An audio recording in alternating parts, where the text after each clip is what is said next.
सेवक जी महाराज कृपा करके हमारी असावधानी से जो भगवत विमुक्ता की तरफ हमारी वृत्तियां बढ़ जाती हैं और हम सच्चे आनंद सुख से वंचित होकर के लौकिक मान प्रतिष्ठा और विषय सुख की तरफ आकर्षित हो जाते हैं, तो हमारी भक्ति का स्वरूप दम्भ और पाखंडमय हो जाता है। कौन कौन से लक्षण हैं जो हमें दम्भ में स्थित रखते हैं, पीछे इनका वर्णन हुआ। गुणमानी संसार और सकल गुण प्रीत बिनु, बहुत धरत सिर भार, श्री हरिवंश कृपा बिना। हृदय में आराध्य देव की प्रति एकांतिक भक्ति ना होने के कारण वो बाहरी गुणों को अपने में आरोपित करके अभिमान युक्त हो जाता है, जिसका मान संसारी जन करते हैं। हृदय बिल्कुल प्रीति के रस से वंचित होता है, रूखा होता है, इसलिए उसे ना तो विश्राम मिलता है, ना आनंद की अनुभूति होती है। उन संतों में सद्गुण होते हैं, वो प्रभु जो गुण समुद्र हैं, उन्हीं के अंश स्वरूप सद्गुण शब्दों में प्रकाशित हो जाते हैं।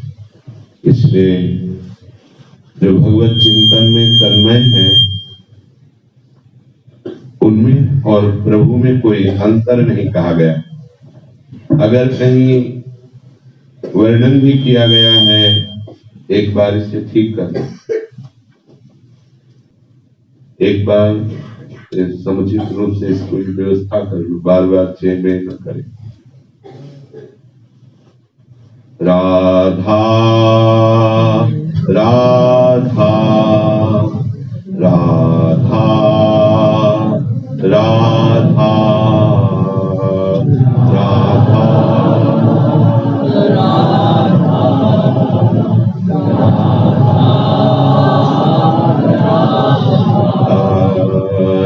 राधा राधा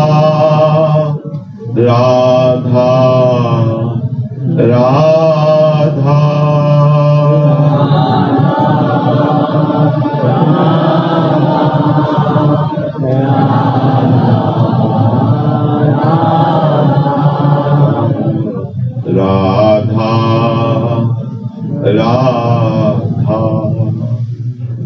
राधा राधा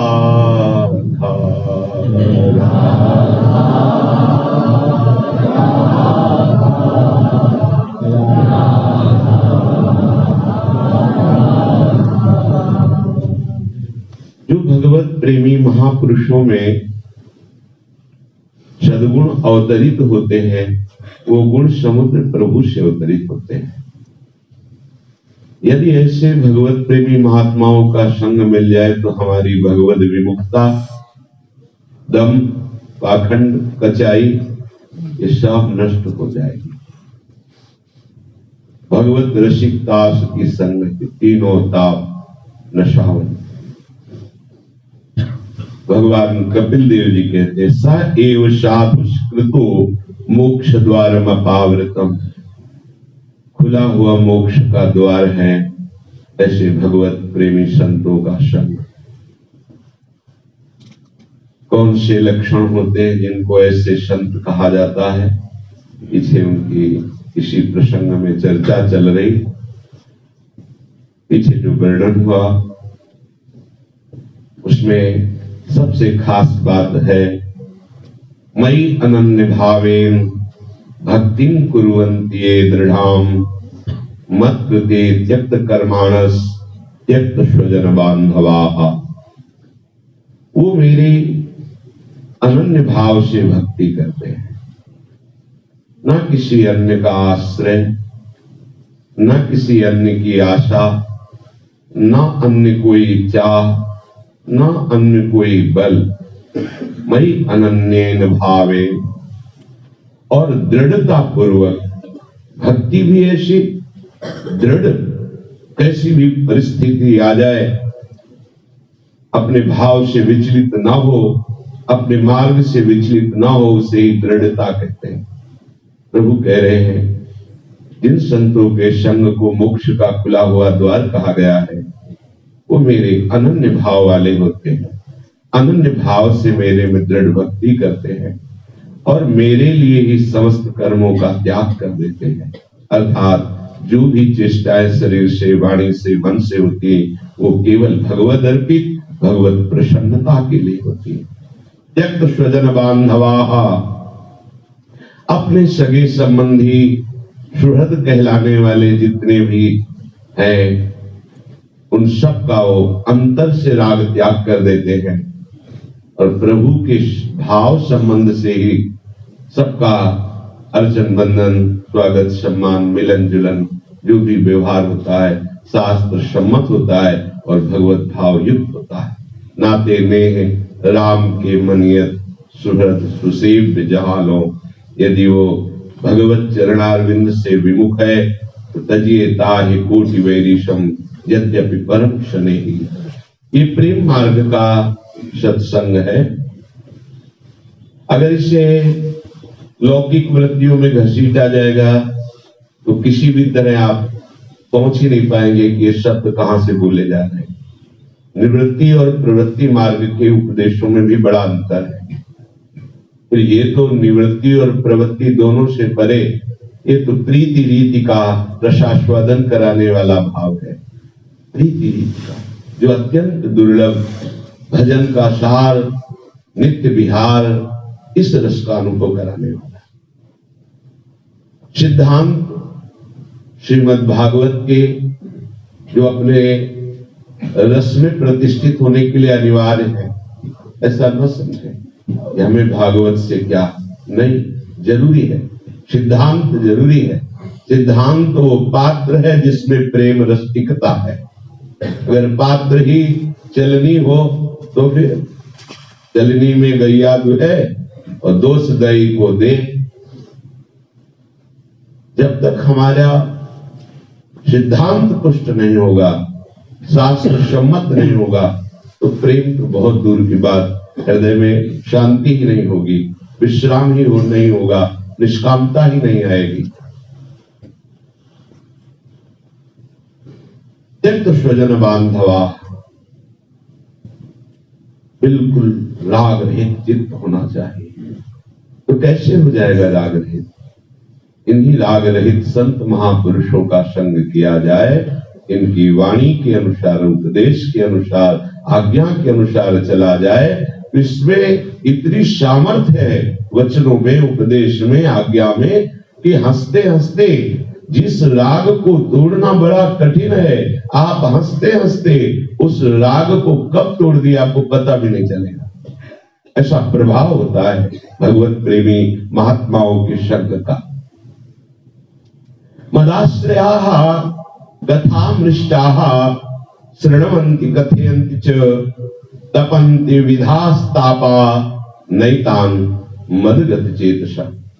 प्रभु कह रहे को केवल मेरे आश्रित होते हैं, भरोसो दृढ़ इन चरण के।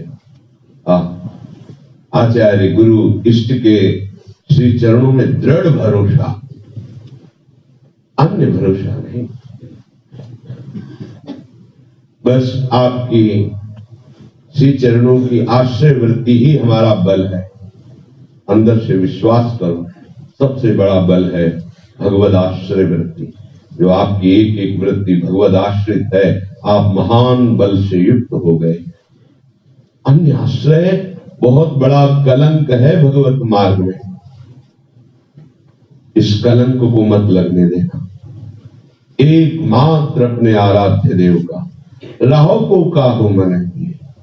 हमें किसी का विरोध नहीं। मेरे प्राणनाथ श्री श्यामा शपथ करो, एक आश्रय मोहनलाल के रंग राची, मेरे ख्याल करो जिनको बात दसो दिस माची, मोहनलाल के रंग राची। कंत अनंत करो जो को, बात कहो सुन साथी, यह जिए जाओ भले सिर ऊपर, हो प्रगट हुए नाची, मोहन लाल के दंदराची।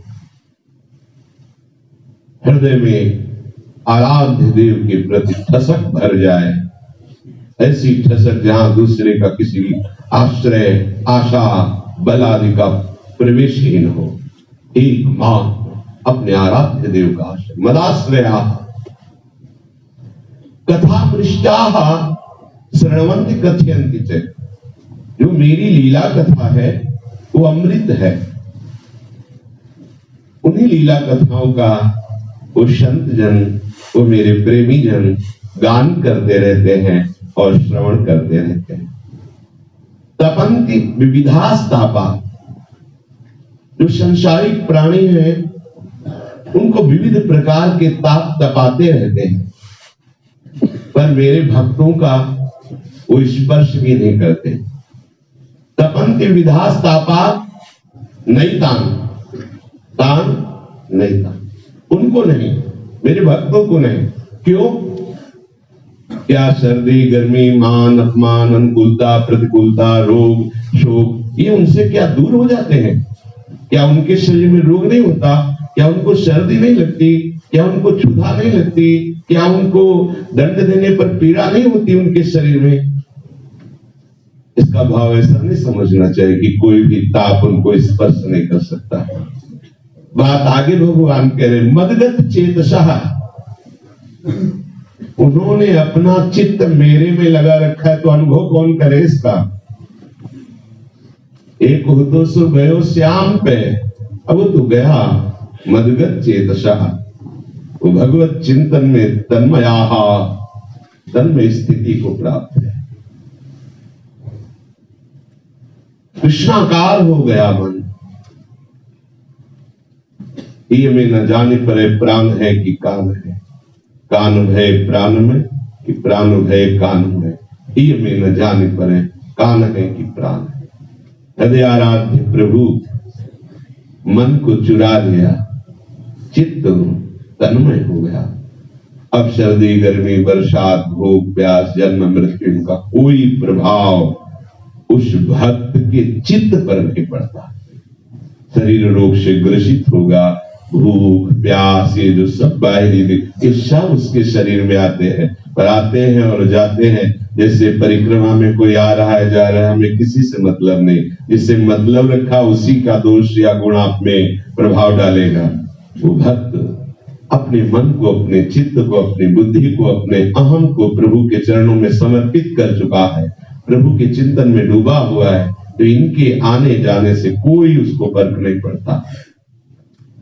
वो प्यास, हर्ष, शोक आदि जितने भी द्वंद्व है, ये सब प्रभाव रहित हो जाते हैं, क्योंकि इनका प्रभाव जहां पड़ता है और उसका जो अनुभव करने वाला है वो तो परमानंद का अनुभव कर रहा है। प्रभु में हो तो मदगत चेतसः, प्रभु कह रहे हो मेरे में चित्त को अर्पित किए होते। ये खास बात है। किसी भी विकार का तभी तक प्रभाव पड़ता है जब तक हम भगवत चित्त वाले नहीं बनते, हम भगवत प्राण नहीं बनते, हम भगवत मन वाले नहीं बनते। मन मनाओ हो, प्रभु कह रहे ना मेरे मन वाला बन, मदगत चेतसः, मेरे में चित्त अर्पित किए हुए होते हैं। खास बात है हर समय भगवत आश्रित होकर उन्हीं का चिंतन करना। मेरी अमृतमय लीला कथाओं का वो गायन करते हैं, श्रवण करते हैं, और विविध प्रकार के जो ताप है मेरे भक्तों का स्पर्श भी नहीं कर सकते, क्योंकि जो ताप का अनुभव करने वाला चित्त है वो तो मेरे में लगा हुआ है। मैं मदगत चेतसा तैते साधवः साध्वी सर्वसंग विवर्जिताः संगस्तेष्वथ ते प्रार्थ्यः संग दोष हराहिते। ये साध्वी जो मेरे ऐसे सर्वसंग परित्यागी भक्त जन है, ये महापुरुष साधु है, यही संत है। तुम्हें ऐसे ही संतों के संग की इच्छा करनी चाहिए। इन्हीं संतों के संग से समस्त विकारों का नाश होकर के भगवत प्राप्ति सहज हो जाती है, क्योंकि वो समस्त आसक्ति को नष्ट कर देते हैं। ऐसे संत महात्माओं के प्रति की हुई आसक्ति समस्त आसक्तियों का नाश कर देती है। संगस्ते स्वते प्रार्थ्या, इच्छा करनी चाहिए, प्रार्थना करनी चाहिए कि हमें ऐसे संतों का संग मिले, क्योंकि संग दोष हराहिते, आसक्ति जनित, संग दोष जनित जितने भी विकार उत्पन्न होते हैं संतों के संग के प्रभाव से, उसकी आसक्ति, उसकी सुख बुद्धि प्रभु की लीला कथा, प्रभु के नाम गुण, प्रभु के रूप में हो जाती है, तो किसी भी दोष का प्रभाव ही नहीं पड़ता। जित संग दोषा जो रहीम उत्तम प्रकृति का कर सकत कुसंग, चंदन विष व्यापत नहीं लपटे रहत भुजंग। जो प्रभु के नाम रूप में डूबा हुआ है, अब उसको कोई भी संग दोष परास्त नहीं कर सकता। संतों के संग से ही मन बुद्धि अन्य आसक्तियों का त्याग करके प्रभु के नाम रूप लीला गुण में आसक्त होती है।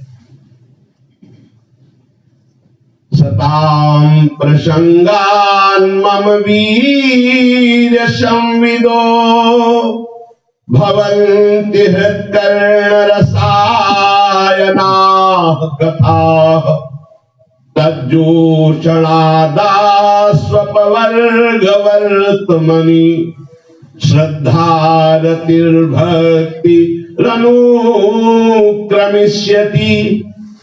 हे माता जी, मेरे संतों के पास सदैव मेरी कथाएं होती रहती है। उनका स्वभाव होता है, वो बिना प्रभु की महिमा का वर्णन किए, प्रभु के नाम रूप गुण लीला का गायन किए वो रह ही नहीं सकते। उनका व्यसन होता है, ये उनका नशा है, ये उनके हृदय का वास्तविक आहार है।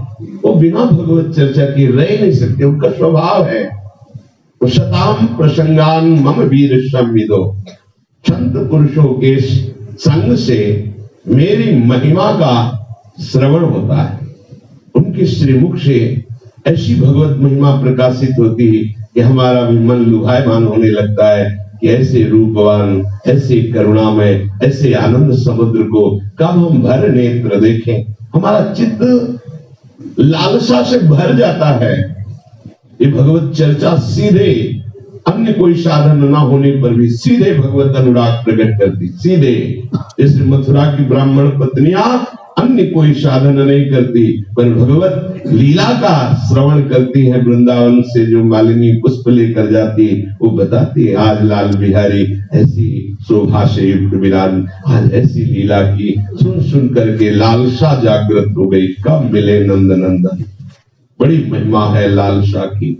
भगवत मिलन की लालसा बहुत दुर्लभ वस्तु है, पर ये दुर्लभ सुलभ हो जाती है जब भगवत चर्चा की जाती है और सुनी जाती है।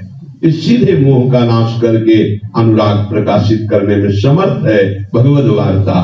तो मेरे जो संत जन होते हैं, उनके समागम से, उनके सानिध्य से स्वाभाविक मेरी चर्चा, मेरे पराक्रम, मेरी अद्भुत अद्भुत लीलाओं का श्रवण करने का सौभाग्य मिलता है। तीन मुख हरिजस श्रवण सुनत मानत न तृपित छिन। वो ऐसी रसमयी कथाएं होती कि लगता है बराबर चलती ही रहे, और हमारे श्रवणेंद्री कभी तृप्ति का अनुभव नहीं करती। ऐसा लगता है और सुने और सुने। जिनके श्रवण समुद्र समाना, कथा तुम्हारे सुभग सरिनाना, भरे निरंतर हो ही न पूरे। ऐसे ऐसे श्रवणेंद्री में भूख जग जाती है भगवत चर्चा सुनने की। जब कोई ऐसे संत महापुरुषों का संग करके मेरी लीला कथा में श्रद्धा करता है, तो उसको मेरी लीला कथा में प्रेम प्राप्त हो जाता है। श्रद्धा के बाद रतिर,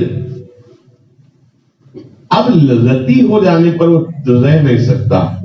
बावरों सो रस में फिरे खोजत नेह की बात, बावरापन चढ़ता है। जैसे नशा न मिले तो गलियों में भटकता है वो नशेबाज, ऐसे ही वो भगवत कथा का रसिक वो जहां जहां पी की बात सुने खोजत किन गैनन, कहां कहां प्रभु की चर्चा सुनने को मिलेगी, वो रास्ता ढूंढता है, क्योंकि उसे रति हो गई। भगवत कथा में रति होना बहुत बड़ा लाभ है। बड़े बड़े महापुरुष जो ईश्वर कोटि के हैं, वो भी इसी का रसास्वादन करते हैं, कभी कथन का, कभी श्रवण का।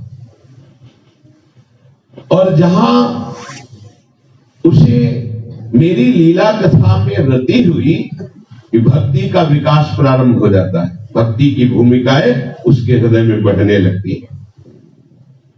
फिर तो मेरी लीलाओं के चिंतन में उसकी रुचि हो जाती है। लीला कथा श्रवण का सौभाग्य संत समागम से, फिर उसमें विशेष श्रद्धा, फिर उसमें रति, फिर लीलाओं का चिंतन।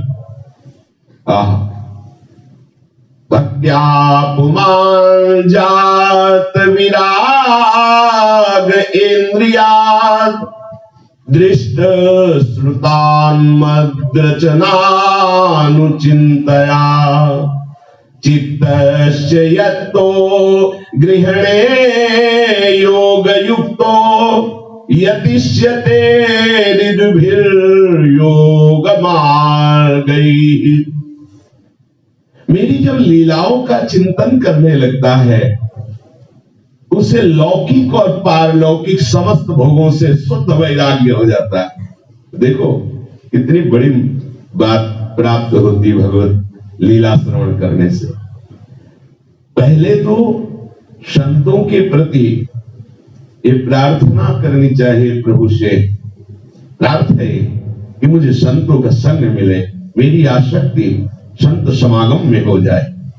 संतों की कृपा से भगवत चर्चा सुनने में जो हमारी श्रद्धा हुई, वो श्रद्धा रति में बदल गई, और जब रति हुई तब लीला चिंतन प्रारंभ हुआ। जब लीला चिंतन प्रारंभ हुआ तो उससे ऐसी सामर्थ्य प्रकट हुई कि लोक परलोक के सारे भोग स्वाभाविक विश्वत्व से अनुभव में आने लगे, अर्थात वो राग रहित हो गया।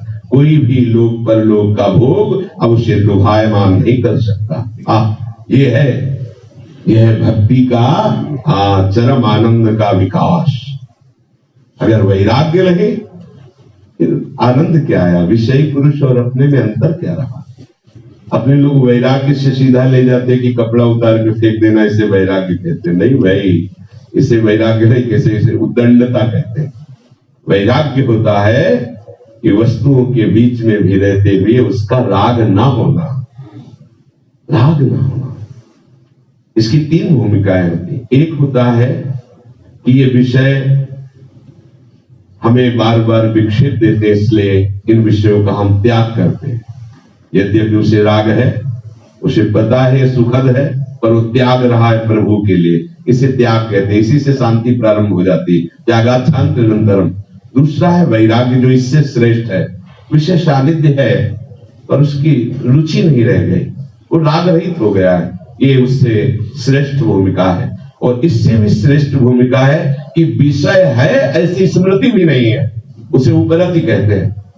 कोई विषय है भी ऐसी उसकी स्मृति ही नहीं रह गई।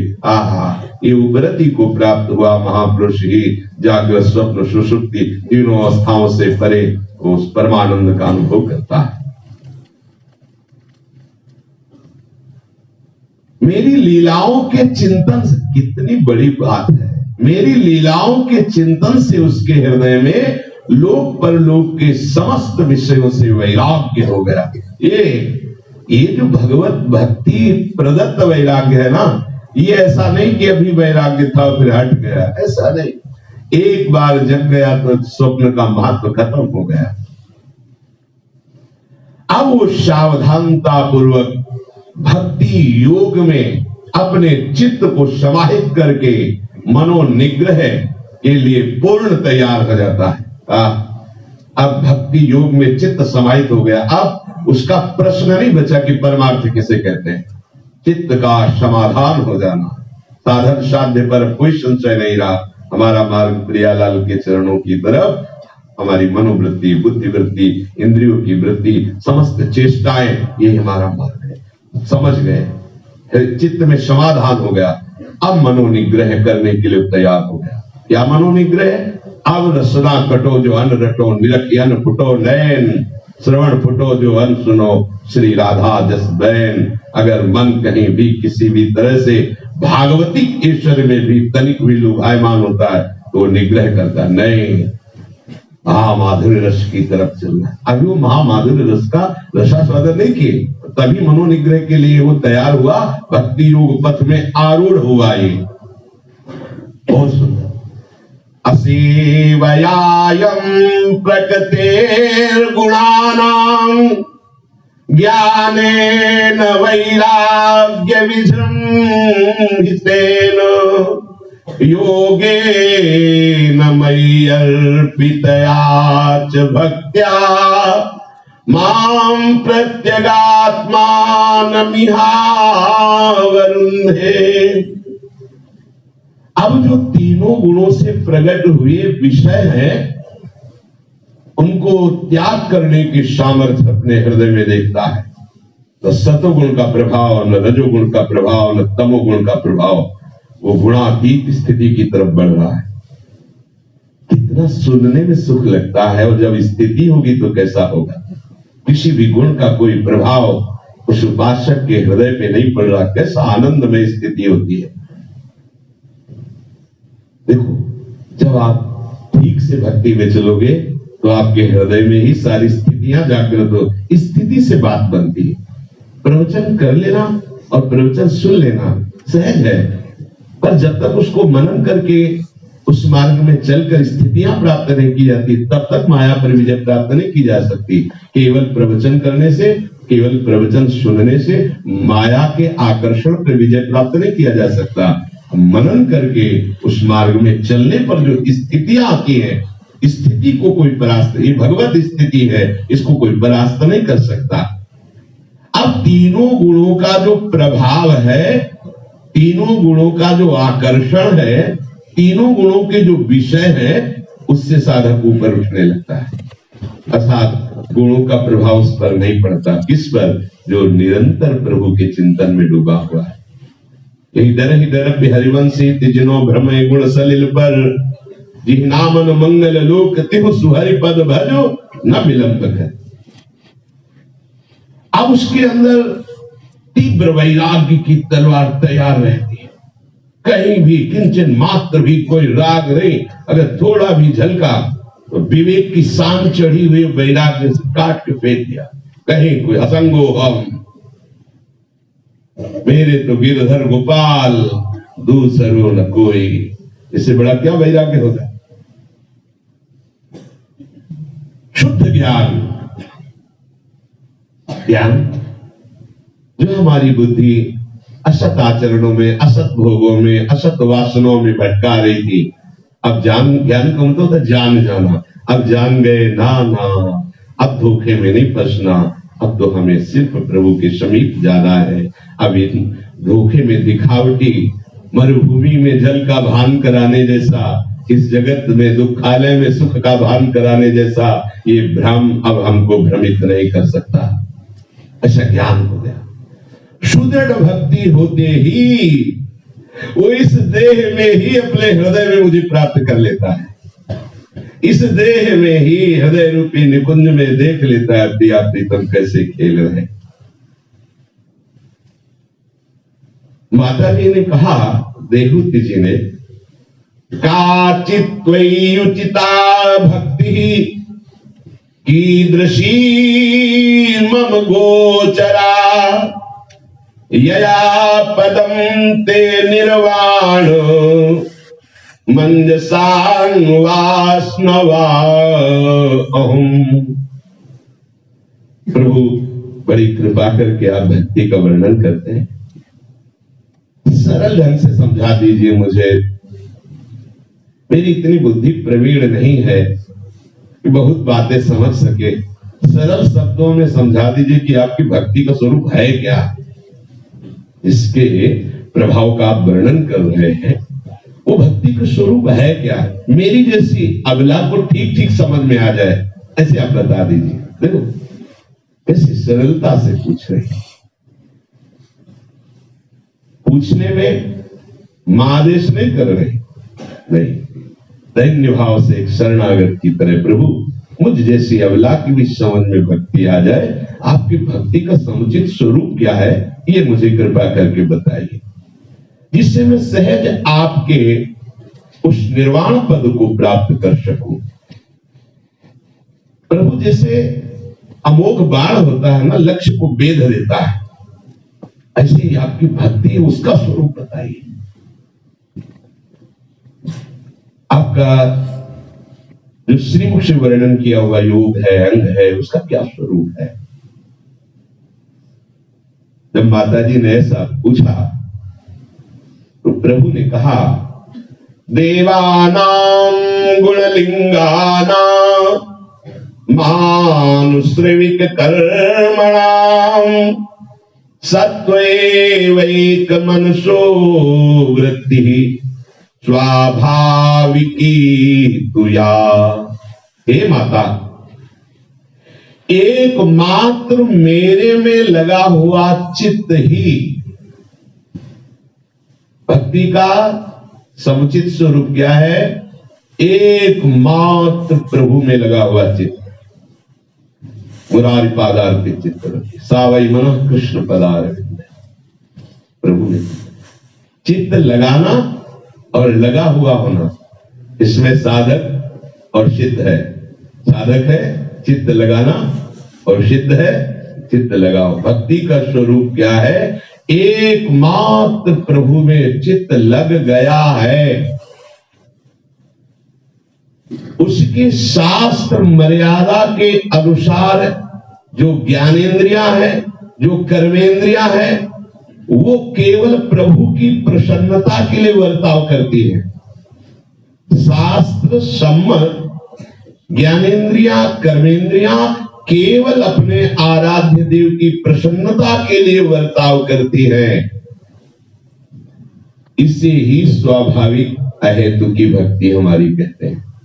एकमात्र चित्त प्रभु में लगा हुआ है और जितनी चेष्टाएं कर्मेंद्रियों ज्ञानेंद्रियों की हो रही, वो केवल प्रभु की प्रसन्नता के लिए हो रही। इसी को हेतु की भक्ति कहते हैं, इसी को प्रभु की सहज भक्ति कहते हैं।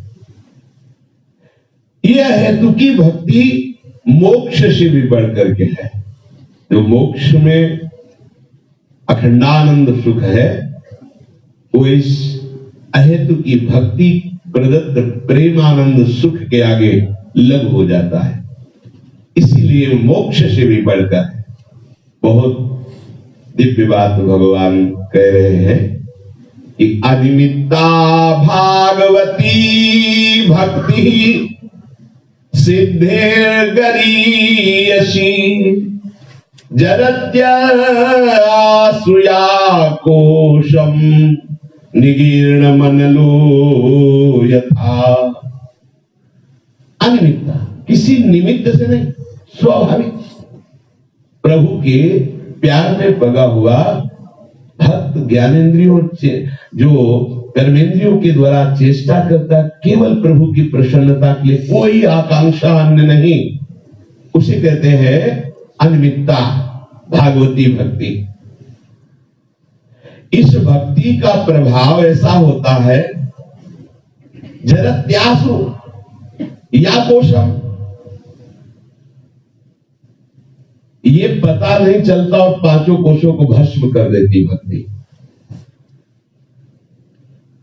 जिन कोशों को बाधित करना बहुत बड़ी साधनाओं में जो वेदांतदर्शी महापुरुष है, उस स्वरूप बोध के लिए बहुत प्रयास करके कोई बहुत कृपा पात्र उपासक ही इन पांचों कोशों का बाध कर पाता है।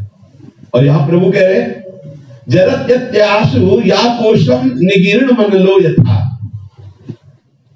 उसको पता भी नहीं चलता कब कोश भस्म हो गए। जैसे पीछे कभी किसी ने कुंडलिनी जागृत के विषय में पूछा था, तो कुंडलिनी जो जागृत करने का उपाय है बहुत कठिन है, चूक जाए तो कई तरह से हानियां हो जाती हैं। लेकिन जो एकाग्रता पूर्वक नाम जप करता है उसे पता भी नहीं चलता कि कुंडलिनी कब जागृत हो गई, सारी शक्तियां विकास को प्राप्त हो जाती हैं। भक्ति सर्व सामर्थ्यशाली, बहुत ही सुरक्षित और अबाध मार्ग है। आंख मूंद के दौड़ो तो भी गिरोगे नहीं, ऐसा ये राजमार्ग है, क्योंकि इसमें प्रभु सपोर्ट देते हैं, प्रभु पकड़े रहते हैं। ये बहुत प्रभावशाली वचन। पंचकोशों का बाध कर लेना बहुत कठिन होता है, क्योंकि उस मार्ग से आएगा तो इसके विषय में पता है। सारी लड़ाई इन्हीं 5 कोशों के बाध करने की होती ज्ञान में, सारी की सारी जितनी साधना होती इन 5 कोशों का। तो है कौन से 5 कोश? बहुत आवश्यक है, ध्यान पूर्वक सुने। अन्नमय कोश पहला है, अन्नमय कोश। देहोऽयमन्न भवनोऽन्नमनयस्तु कोशो चान्येन जीवति विनश्यति तद्विहीनः त्वक्षरममांसुरुधिरास्ति पुरीशराशिर्नायं स्वयं भवितुमर्हति नित्यशुद्धः। ये जो अन्नमय कोश है, ये अन्न से उत्पन्न होता है। जब अन्न जाता है तो वही सप्तम धातु वीर के रूप में परिणित होता है, और उसी वीर से इसका निर्माण होता है। इसलिए प्रधान ये अन्नमय कोश कहा गया। ये शरीर अन्न से उत्पन्न हुआ है, इसीलिए इस देह को अन्नमय कोश कहते हैं। अन्न से ही ये पोषित होता है, अन्न से ही जीता है, अन्न से ही बना है। त्वचा, चर्म, मांस, रुधिर, अस्थि, मल आदि ये समूह पूरा का पूरा जो दिखाई दे रहा है जागृत में, स्थूल शरीर, यही अन्नमय कोश है। भक्ति करते करते 5 कोश भस्म हो जाते हैं। तो अन्नमय कोश का भस्म होने का तात्पर्य है शरीर राग का नाश होना। शरीर भस्म नहीं हो जाता। जो अभी तक शरीर हमें मैं करके, मेरा करके बांधे हुए था, भगवत भक्ति के प्रभाव से 5 भूले देह सुधि। जैसे अपनी छाया अपने को दिखाई देती, तो कोई ममता तो छाया पे लात रख के कोई चला जाए तो हम उसे पीटने थोड़ी लगेंगे कि क्यों रे मेरी छाया को लात क्यों मारा। ऐसा तो नहीं होगा ना। मेरा प्रतिबिंब पड़ा हो और उस पे कोई ईंट पत्थर चला रहा हो, तो हमें कहीं गुस्सा नहीं आएगा कि हमारे प्रतिबिंब को तो ईंट पत्थर से क्यों मार रहा है। ठीक ऐसे ही जिस उपासक का अन्नमय कोश भक्ति के प्रभाव से भस्म हो जाता है, उसके शरीर को कोई पीड़ा पहुंचाए या कोई चंदन आदि से उसकी पूजा करे, उसको कोई फर्क नहीं पड़ता, क्योंकि उसका राग ही खत्म हो चुका। जैसे छाया और प्रतिबिंब से हमारा कोई संबंध नहीं होता, ऐसे ही इस जो त्वचा, चर्म, मांस, रुधिर, अस्थि, मल आदि से बना हुआ ये अन्नमय कोश शरीर है, इससे भक्त का कोई संबंध आंतरिक नहीं रहता, कोई राग नहीं रहता। वो दिखाई देता है चलता फिरता, खाता पीता, व्यवहार करता हुआ, पर वो व्यवहार करता हुआ भी इसके व्यवहार से रहित है। ये बड़ी दुर्लभ बात है। अन्नमय कोश शरीर के राग का नाश करने के लिए ही तो बड़ी बड़ी साधनाएं की जा रही। और यहां प्रभु क्या कह रहे हैं? जो मेरी अहेतुकी भक्ति है वो 5 कोशों को भस्म कर देती है। उपासक को इसके लिए कोई प्रयास नहीं करना पड़ता, स्वाभाविक उसका शरीर राग भस्म हो जाता है भक्ति के प्रभाव से। जो दूसरा कोश है वो प्राणमय कोश है। पहला अन्नमय स्थूल देह और दूसरा प्राणमय। कर्मेन्द्रियैः पंचभिरंचितोऽयं प्राणो भवेत् प्राणमयस्तु कोशः येनात्मवानन्नमयोऽन्नपूर्णः प्रवर्तते सौ सकल क्रियासु। 5 प्राणों से जो 5 कर्मेंद्रियों को बल मिलकर के चेष्टाएं होती है उसे प्राणमय कोश कहते हैं। 5 कर्मेंद्रियों से जो चेष्टाएं होती हैं उनके मूल में 5 प्राण है। 5 प्राण और 5 कर्मेंद्रिया ही प्राणमय कोश कहलाता है। जिससे अन्नमय कोश से अन्न की तृप्ति होकर प्राणमय कोश से समस्त चेष्टाएं होती है, प्रवृत्ति होती है। तो जब प्रभु का चिंतन करते करते मदगत प्राणा हो जाता है तो 5 कर्मेंद्रियां और 5 प्राण ये भगवत समर्पित हो जाते हैं। तो 5 प्राण जैसे अन्न से, जल से, वायु से, प्रधानता वायु से प्राणों का पोषण होता है। अब उपासक का उससे राग नहीं रह जाता, उसके प्राणों का पोषण होता है प्रभु स्मृति से, प्रभु की याद। तद विस्मरणे परम व्याकुलते थी, जरा सा विस्मरण का आभास मात्र हुआ तो जैसे मछली को जल से बाहर कर दो तड़पड़ाने लगती है, प्राण त्याग, ऐसी व्याकुलता उस उपासक को होती, उसे कहते मदगत प्राणा, वो भगवत प्राणा है। अब प्राण में कोश उसका भस्म हो गया। अन्नमय कोश स्थूल देह, 5 कर्मेंद्रिया और 5 प्राण, ये प्राणमय कोश और मनोमय कोश, तीसरा कोश है मनोमय कोश। ज्ञानेन्द्रियाणि च मनश्च मनोमयः स्यात्, कोशो ममाहमिति वस्तु विकल्प हेतुः, संज्ञादि भेद कलना कलितो बलीयास, तत्पूर्व कोशमभिपूर्य विजम्भते यः। 5 ज्ञानेंद्रियों के सहित मन जो विचरण करता है इसे मनोमय कोश कहते हैं। 5 कर्मेंद्रियों के साथ जो चेष्टा युक्त होता है 5 प्राण, उसे प्राणमय कोश कहते हैं। और 5 ज्ञानेंद्रियों के मना कष्टानेन्द्रियाणि प्रकृति स्थानि कर्षति, इसमें मैं मेरा पूर्ण जीव का हो जाता है मनोमय कोश में, प्राणमय कोश में, अन्नमय कोश में, प्रधानता मनोमय कोश में। मैं चाहता हूं, मैं देखना हूं, मैंने देखा, मैंने सुना, मैंने चखा, मैंने मेरा मेरा, ये मनोमय कोश है जो 5 ज्ञानेंद्रियों के साथ मना कष्टानेन्द्रियाणि प्रकृति स्थानि कर्षति। ये बहुत बड़ा बलवान कोश है।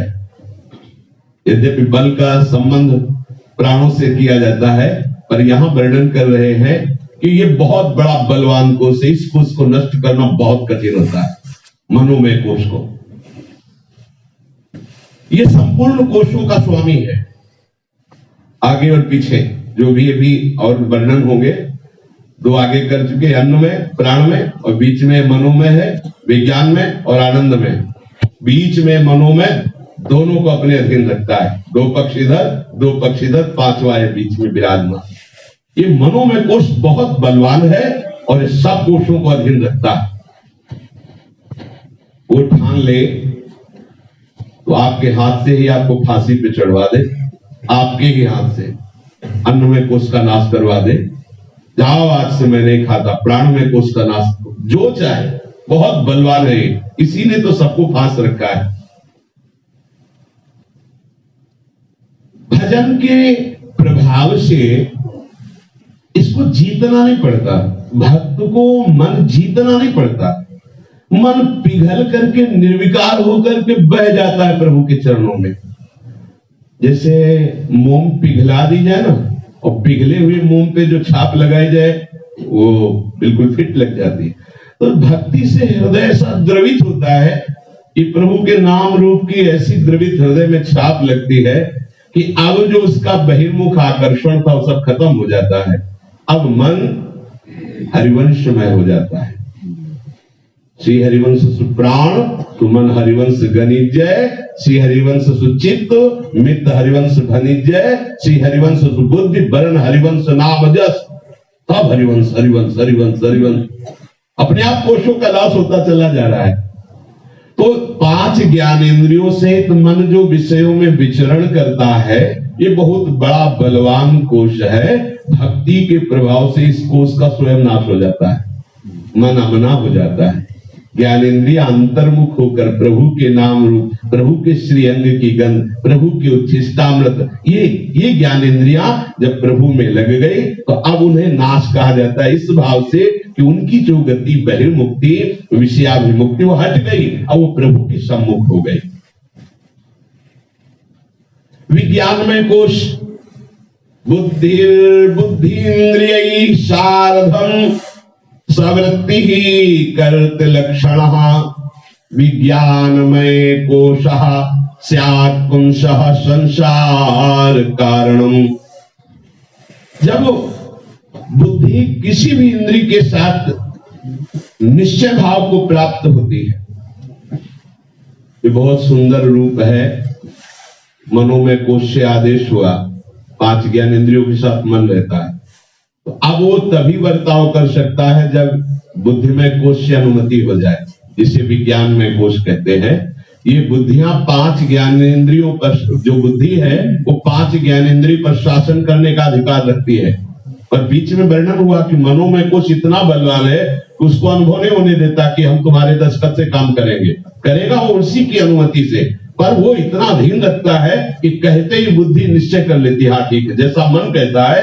ज्ञानेंद्रियां जो दिखाती हैं, मन वैसा अनुभव करके बुद्धि को भेजता है और बुद्धि वैसे निश्चय कर देती है। 5 ज्ञानेंद्रियों के साथ जो बुद्धि का निश्चय स्वभाव है, यही जन्म मरण का हेतु है, इसे ही विज्ञान में कोश कहते हैं। जितना सुख दुख का अनुभव, जितना अच्छा बुरा का अनुभव, ये सब यही कराती है। जो विज्ञान है उसे अनुभव कहते हैं। विज्ञान में कोश, अनुभव में कोश। जो आपको सुख दुख का अनुभव, जन्म मृत्यु का अनुभव, लाभ हानि का अनुभव करा रही है, वो ये बुद्धि करा रही। 5 ज्ञान इंद्रियों से जो दृश्य देखा उसका निश्चय ही करती। बुद्धि का कार्य है निश्चय करना, और निश्चय में ही हमें अनुभव होता है। ये सुखमय है तो सुखमय अनुभव होने लगा, दुखमय है तो दुख, जैसा बुद्धि अनुभव करती है। एक विषय को दूसरी बुद्धि दुखमय अनुभव कर रही, उसी विषय को आप सुखमय अनुभव कर रहे। जब ये बुद्धि चिंतनीय वृत्ति से युक्त होकर 5 ज्ञानेंद्रियों में विचरण करती तो उसे चित्त कहते हैं। चिंतनीय वृत्ति से अंतर नहीं है। मन बुद्धि चित्त अहम अंतःकरण चतुष्टय मूलतः एक ही है। अपनी अपनी वृत्तियों के कारण भेद का वर्णन किया गया।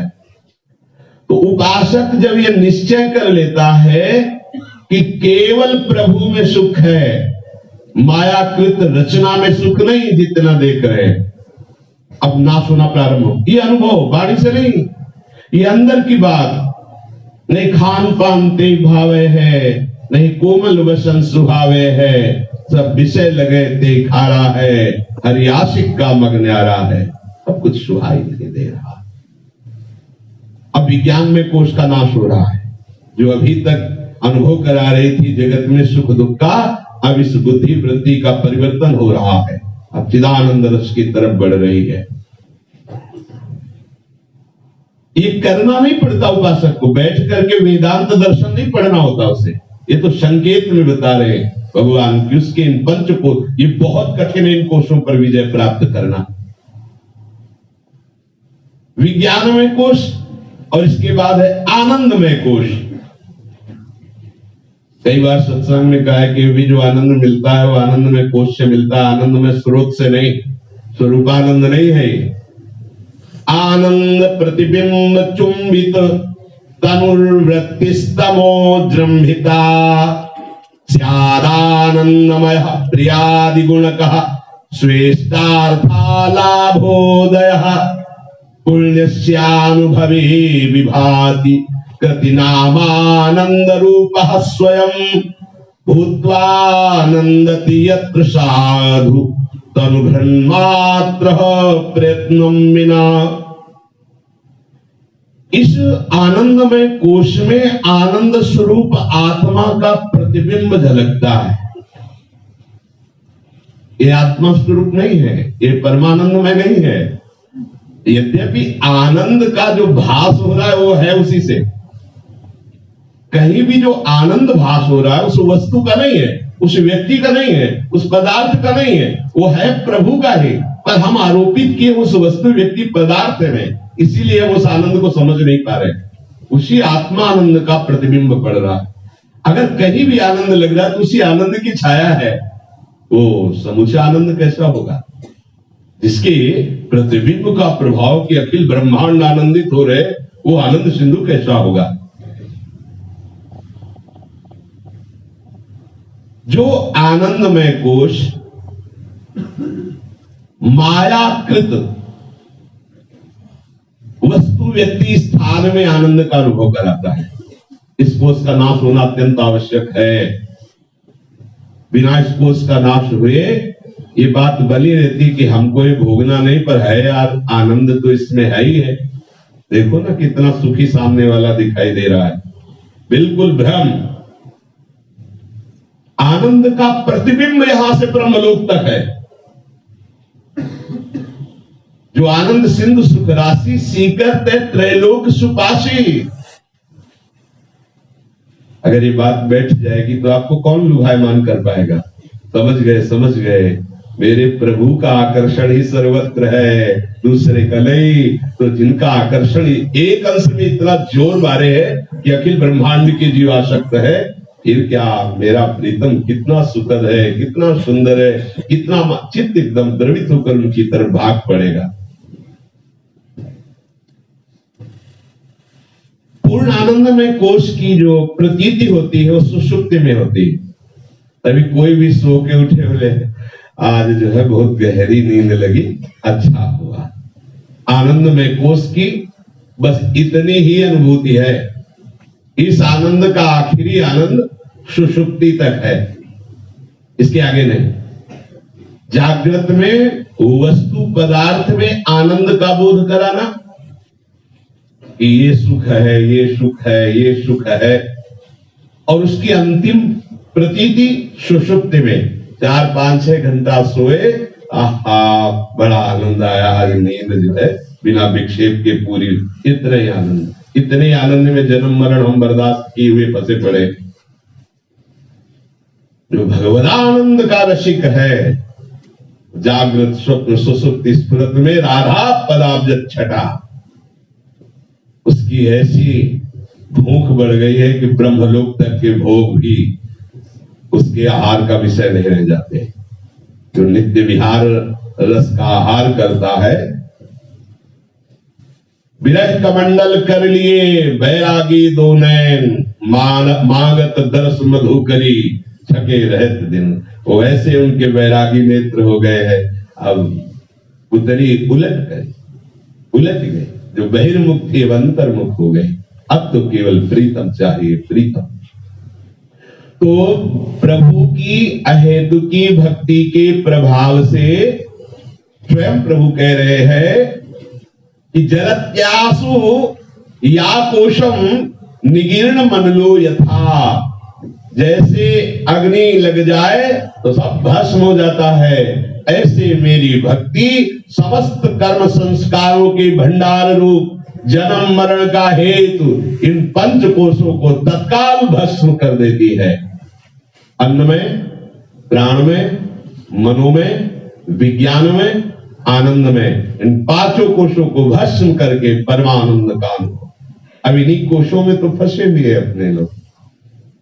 अगर इन कोशों का बाध करके ज्ञानी जन बड़ी बड़ी तपस्याओं के परिणाम स्वरूप फिर वो कहीं अपने स्वरूप की तरफ लौट पाते हैं, और भक्ति सहज में पता ही नहीं चलता, उससे कभी पसीना नहीं चुहाना पड़ा कि हम इस समय मनो में कोष के नाश करने का प्रयास कर रहे हैं। आनंद में कोष प्रभु के नाम गुण लीला धाम का सेवन करते करते प्रेम लक्षणा भक्ति ऐसी प्रकाशित हुई, उसे पंच कोशों का जो बाध करना बड़ा कठिन है, वो स्वाभाविक प्रभु कह रहे भस्म कर देती है। जहां पंच कोशों का बाध हुआ, परमानंद की बाढ़ आ जाती, फिर कुछ बचा ही नहीं। जन्म मरण का हेतु लिंग शरीर ही है। जो ये पंच कोश है, यही जन्म मरण का हेतु होते हैं। इसी का राग ही बार बार हमें जन्माता है, बार बार मारता है, बार बार दुख सुख का अनुभव कराता है। यद्यपि सुख नहीं, फिर भी ऐसा आनंद में कुछ अनुभव होता है। इसलिए एकांतिक भाव से, अनन्य भाव से अपने आराध्य देव में निरंतर लगना, यही सहज और शुद्ध भक्ति है जो प्रभु की कृपा से अपने को प्राप्त हो रही है। बस अपनी मन बुद्धि की इधर उधर की तर्कना चाल असाधन इनका त्याग कर दो। आठों पहर लगे रहो, खुद आपको स्थिति अंदर झलकने लगेगी। किसी से बताने की थोड़ी होती, वो तो अंदर की बात आपको खुद अनुभव होगा। जब सामने से प्रहार होगा किसी विकार का और आप मुस्कुरा कर सह गए, कोई प्रभाव नहीं पड़ा, तो आप एकांत में नाच पड़ोगे, प्रभु ने कितनी कृपा कर दी। ओहो, जिन विषयों से मैं डरता था, जिनको देख करके भागता था भय से, आज उन्हीं विषयों के बीच में रखकर मेरे प्रभु ने कैसी कृपा। नाचोगे, अंदर से नाचोगे, वाह प्रभु वाह। अब ये जो धरोहर मिली, ये कोई दिखा भी नहीं सकते ना, आप केवल अंदर ही अंदर आनंदित होकर नाचेंगे। कैसी स्थिति, जब आपको कोई गाली दे और आपके हृदय बिल्कुल जलन ना हो, मुस्कुरा, फिर देखो एकांत में जाके कैसा आपको महसूस होता है। आपको किसी ने गाली दी, 4 गाली दे दी आपने, ये कोई सामर्थ्य थोड़ी। सामर्थ्य है हर तरह के प्रहार को मुस्कुरा के सह जाना, और ये सामर्थ्य केवल परम सामर्थ्यवान प्रभु के चरणारविंद की अहेतु की भक्ति से होता है। भक्ति करते हैं पर अगर हेतु है तो समय लगेगा, और अगर अहेतु की भक्ति है तो बहुत शीघ्र ये जो स्थितियां प्रभु देने के लिए तैयार है। प्यारे, वही तो कृपा करके हमको अपनी पंक्ति में लाए हैं भक्तों की। अगर वो देना ना चाहते तो हमारी सामर्थ्य क्या थी कि हम इधर कदम रख सकते। अतिशय कृपा राम की हुई, पांव दे यह मार्ग सोई। इस मार्ग में पैर रखा तो अपने बल से नहीं, प्रभु की कृपा बल उन्होंने घसीटा है। अब शांत होकर के केवल इन्हीं के चरणों का आश्रय ले लीजिए, आनंद मगन हो जाएंगे। श्री राधा वल्लभ लाल की।